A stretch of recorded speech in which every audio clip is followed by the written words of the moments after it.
I'm Alice. And I'm Greg. And today we want to talk to you about the way we eat. Specifically, we want to talk to you about something that we take advantage of here in Mexico City called Comida Corrida, which is a set-priced coursed meal. Alice, can you think of anything in the United States that's similar to Comida Corrida? I don't think we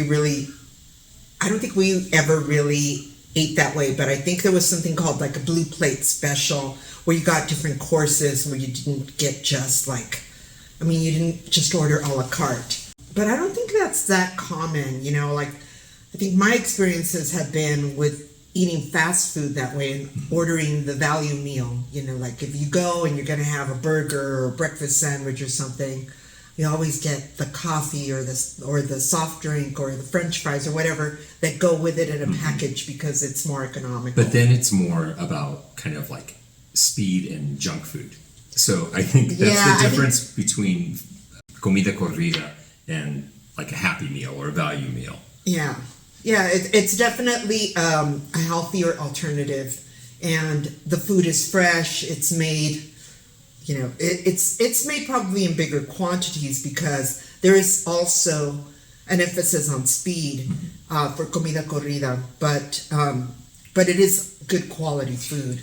I guess to make the distinction here, as you know, Mexico City's famous for taco stands. There are taco stands on practically every corner, and that's how a lot of people eat, is they'll just go sit down at a taco stand or grab a taco and eat standing up. Comida Corrida is about sitting down at a table, right? Yeah, it's more, it grew out of a time when the city was expanding really rapidly, and they needed places for blue-collar workers to sit down and have a proper meal, because in the past they'd been able to just go home and eat a full meal at home.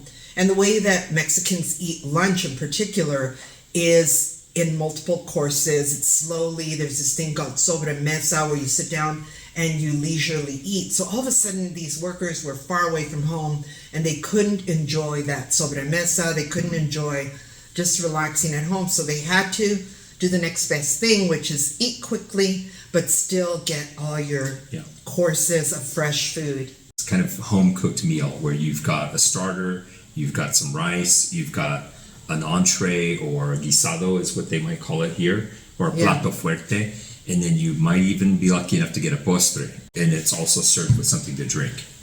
Yeah. We'll show you some examples of our local comida corridas that we go to, but in the city of Mexico, you can range from very humble comida corridas all the way up to a kind of fancy menú del día. Can you tell us about the difference? There is a difference. Like, I was talking to my cousin about it because sometimes we eat at places that serve comida corrida and it's labeled as such, and then other places go out of their way to say, we don't sell comida corrida, we have menú del día. And it looked to me like it was the same thing. It was still like a starter, a little appetizer, a little salad or soup, a main course, some dessert and a drink, and it was an all-inclusive price. But I asked my cousin about that, and she said, depende de la categoría del changarro. So it kind of like depends on the status of the joint. Like, a lot of it has to do with labeling.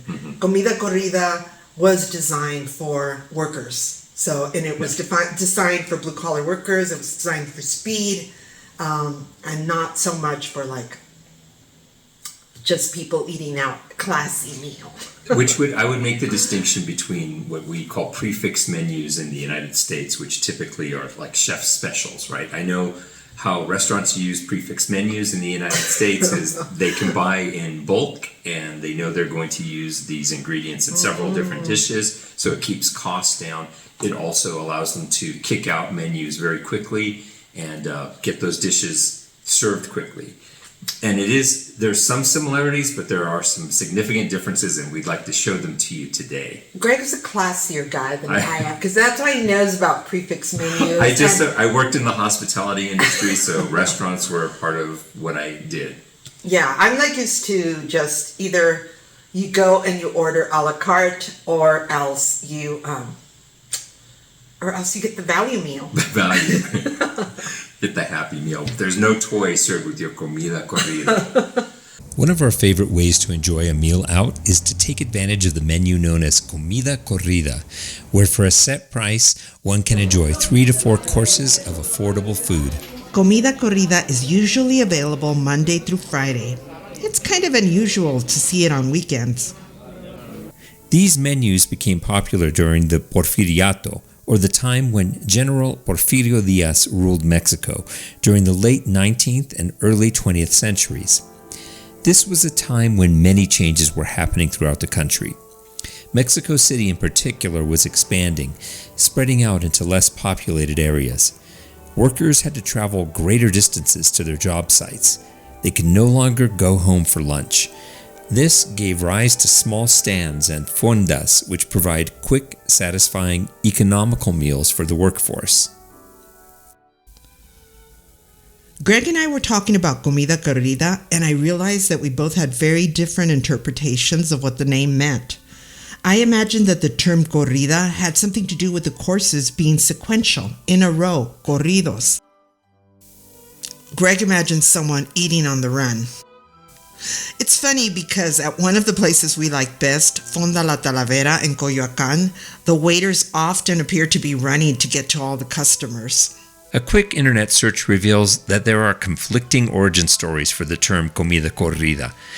Possible origins include the claim that Comida Corrida comes from the Corrida de Toros, as in sequential rounds of bullfights. I like to think that Comida Corrida has more to do with the sense of speed and efficiency implied in the verb correr, to run. The term Comida Corrida can also carry some social status implications with it. It's often associated with workers who don't have the luxury of an hour or two for a leisurely lunch break. A couple of days ago, we were walking past 2 women at the mercado, and I overheard one telling the other, "It's just Comida Corrida. Who does she think she is? It's not like she's eating at Sanborn's." Really? Get over it. In some places, menú del día, or menu of the day, is a preferred term because the items are often based on what's in season or what's on sale at the market. But also, there's less of a hurried feeling. In other words, don't rush the chef. We don't eat Comida Corrida every weekday, but it's nice to know that there's an affordable option for us when we're too tired or there's not enough food in the kitchen. We are on a budget, so we try to balance things out. If we plan to go to a more expensive restaurant that week, we might plan to cook a few extra meals at home. Comida Corrida helps us feel like we're splurging on a restaurant meal while helping us stay on track and within our budget. So we hope you've enjoyed our video on Comida Corrida. We hope we didn't make you too hungry. And if we did make you hungry, grab something to eat and join us. We hope you enjoyed this video. If you did, please give us a like. Don't forget to subscribe and share this video with your friends. It really helps us. We upload new videos every Thursday, and if you click that notification bell when you subscribe, you'll be alerted when we upload a new video. And next time you see us, we will be in Spain. So please follow our journey. We're going there to, I'm going to do some presentations at different universities, but part of the journey is also about self-discovery and digging into our ancestry. So join us for that. Should be a lot of fun. We'll see you again next week.